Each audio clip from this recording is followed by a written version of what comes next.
अस्सलाम वालेकुम स्टूडेंट्स। आज का जो हम लेक्चर पढ़ने जा रहे हैं वो इंटरनेट पॉइंट ऑफ व्यू से बड़ा इंपॉर्टेंट और बड़े कॉमन एमसीक्यूज़ के पॉइंट ऑफ व्यू से है। आज का जो लेक्चर है वो आपके पास है spectral series of hydrogen atom. कि आपने अगर स्पेक्ट्रल सीरीज़ में से कहीं भी किसी भी लैम्डा मैक्सिमम फाइंड करना है, मिनिमम लेवल फाइंड करनी है और पता चलाना है कि उसका अल्ट्रा वायलेट रीजन है, विजिबल है, कौन सा रीजन में लाइक कर रहा है, तो उसके लिए आज से ही एक टेबल है कॉमन, जिससे बहुत सारे क्वेश्चंस आपके पास आ सकते हैं टेस्ट ऑफ व्यू से, जो कि कॉमन है। स्टार्ट करते हैं बेटा। आपके पास जो है टोटल सीरीज़ है वो आपके पास है एक लेमन, बाल्मर, पर्सन, ब्रैकेट और प्रेफरेंस सीरीज़ है। ठीक है, अब देखिए ये एक टेबल है, कोशिश करें इसको याद कर लें। ठीक है, क्योंकि इंटर टेस्ट में टाइम कम होता है, कैलकुलेशन अलाउड वहाँ पे अगर आपको करेंगे तो टाइम ज़्यादा वेस्ट होगा, तो उसको याद कर लें तो बहुत अच्छा होगा।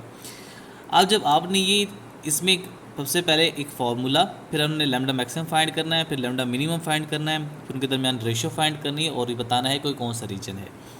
तो बेटा एक कॉमन सा फार्मूला जो कि आम तौर के ऊपर याद होना चाहिए स्टूडेंट्स को, वो है 1 और lambda is equal to R H 1 और p square minus 1 over N square. इस फार्मूले को आपने यूज़ करना है और आपने बताना है। फिर सबसे पहले देखें बेटा कि अगर आप लेमन सीरीज़ की बात करते हैं तो बेटा आपको जिस सीरीज़ की भी बात की जाए तो पी की वैल्यू आपको याद होनी चाहिए। तो लेमन सीरीज़ अगर है तो बेटा उसके लिए पी की वैल्यू आपके पास क्या होती है, 1। तो बेटा जब आप इसकी वैल्यू 1 पुट करेंगे तो फार्मूला बनेगा 1 और lambda is equal to R H 1 और 1 square minus 1 over N square. अगर आपने मैक्सिमम वेवलेंथ फाइंड करनी है लेमन सीरीज़ के लिए कि कितनी हो सकती है, तो बेटा आपने करना क्या है कि n is equals to P plus 1 का जो फार्मूला है वो यूज़ करना है। किसी भी सीरीज़ की अगर आपने मैक्सिमम वेवलेंथ फाइंड करनी है तो उसके लिए फार्मूला होगा n is equals to P plus 1 और p की वैल्यू बेटा आपको याद होनी चाहिए। तो लेमन सीरीज़ के लिए p की वैल्यू आपके पास कितनी होती है, यहाँ पे 1। तो जब आप यहाँ पे 1 पुट करेंगे तो ये आ जाएगा 1 प्लस 1 और n की वैल्यू कितनी आ जाएगी, 2।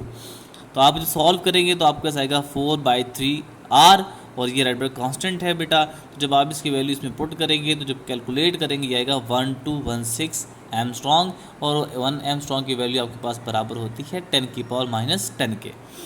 फिर अगर आपने लैम्डा मिनिमम की वैल्यू फाइंड करनी है तो आपने बेटा n को क्या पुट कर देना है, इन्फिनिटी पुट कर देना है। जब आप इन्फिनिटी यहाँ इस फॉर्मूले में पुट करेंगे तो ये आपके पास बनेगा 1/r। तो जब r की वैल्यू आप इसमें पुट करेंगे, इसको आप सॉल्व करेंगे, आएगा 92912, दैट इज़ 912 एमस्ट्रॉन्ग। फिर अगर आपने इसी सीरीज़ के लिए लैम्डा मैक्सिमम और लैम्डा मिनिमम की रेशो फाइंड करनी है, जब आप इसको सॉल्व करेंगे बेटा तो ये आपको पास आएगा कि 4/3, क्योंकि लैम्डा मैक्सिमम की वैल्यू 4/3 आर है। और बेटा जब आप इसको डिवाइड करेंगे लैम्डा मिनिमम दैट 1 और आर से, तो आर से कैंसिल हो जाएगा, तो आपके पास बच जाएगा 4/3। और जो रीजन बनता है इसका बेटा वो कौन सा बनता है, यूवी रीजन बनता है, that is ultraviolet region. फिर बाल्मर सीरीज़ है बेटा, अगर आपने उसके लिए फार्मूला आपने याद रखना है, पी की वैल्यू याद रखनी है, 1 और lambda is equals to R H 1 over 2 square minus 1 over N square. और पी की वैल्यू बेटा आपके पास बराबर होती है किसके, 2 के। तो बेटा अगर लैम्डा मैक्सिमम फाइंड करना है तो आपने n is equals to P plus 1 का फार्मूला यूज़ करना है। और फिर बाल्मर सीरीज़ के लिए p की वैल्यू आपके पास क्या होती है, 2। तो 2 plus 1 which is equals to 3, तो n इज इक्वल्स टू आपके पास क्या आ गया, 3।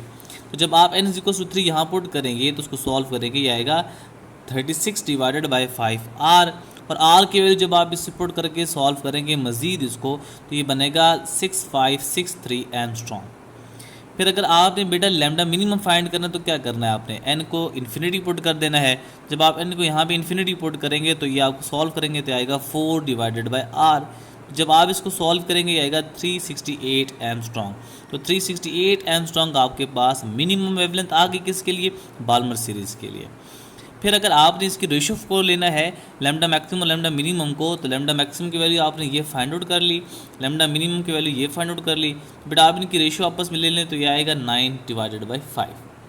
और ये जो इसका रीजन बनता है वो आपके पास है विजिबल रीजन। और यहाँ पे विजिबल रीजन को आपको पता है बेटा कि 400 नैनोमीटर से लेकर 700 नैनोमीटर के दरमियान होता है।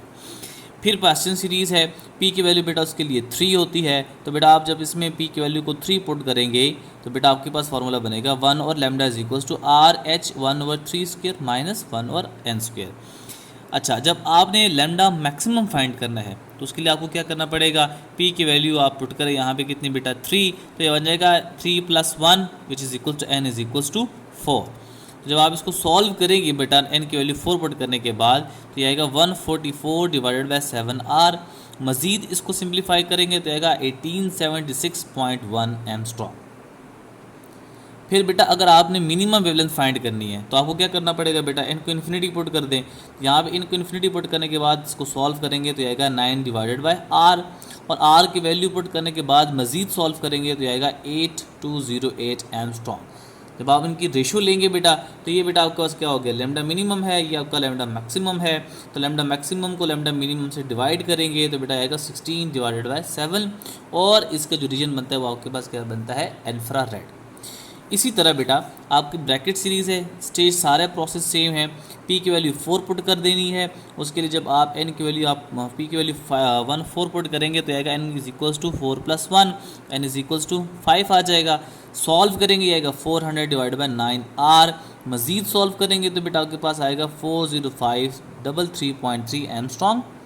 जब आप लैम्डा मिनिमम के लिए n को इन्फिनिटी पुट करेंगे तो आएगा 16 डिवाइडेड बाई r, तो वो सॉल्व करेंगे मज़ीद तो आएगा 14592 एंगस्ट्रॉम। जब रेशियो फाइंड करेंगे बेटा तो फिर वही स्टेप सारे फॉलो करने हैं। तो बेटा आपके पास आएगा 25 डिवाइडेड बाई 9, और उसका जो रीजन बनता है वो आपके पास बनता है इंफ्रारेड। इसी तरह आप डिफरेंट सीरीज़ के लिए करेंगे बेटा, p की वैल्यू 5 पुट कर दें तो बेटा आपके पास फार्मूला बनेगा 1 और lambda is equal to RH1/5² - 1/n²। अब अगर आपने मैक्सिमम वेवलेंथ फाइंड करनी है तो n इज इक्वल टू 6 बनेगा। क्यों? क्योंकि n is equal to p + 1 है, p की वैल्यू 5 होती है, तो 5 + 1 बन जाएगा 6। जब आप इसमें पुट करेंगे बेटा 6 को तो यह बनेगा 900 डिवाइडेड बाई 11r। आप उसको मज़ीद सॉल्व करेंगे, ये आएगा 74618.1 एंगस्ट्रॉम। अब अगर आपने बेटा लैम्डा मिनिमम फाइंड करना है तो n की वैल्यू क्या पुट कर देनी है, इन्फिनिटी। जब आपने लैम्डा की n की वैल्यू इन्फिनिटी पुट कर देनी है तो ये आप सॉल्व करेंगे तो आएगा 25 डिवाइडेड बाई r। तो बेटा अगर आप रेशियो फाइंड करें, ये आपका लैम्डा मैक्सिमम, ये आपका लैम्डा मिनिमम, तो आएगा 36 डिवाइडेड बाई 11, और उसका जो रीजन बनता है वो आपके पास क्या बनता है, इंफ्रारेड बनता है। तो ये आपके पास एक टेबल है जिसके ज़रिए से आप बहुत सारे MCQs को आप सॉल्व कर सकते हैं। कोशिश करें बेटा इस टेबल को याद करें, क्योंकि टेस्ट में कैलकुलेटर अलाउड नहीं होता। जितना आपको याद होंगे वैल्यूज़, जितने बेटा आपको ये याद होंगे आंसर, उतना ही आप कम टाइम उस पर यूज़ कर सकते हैं। ठीक है।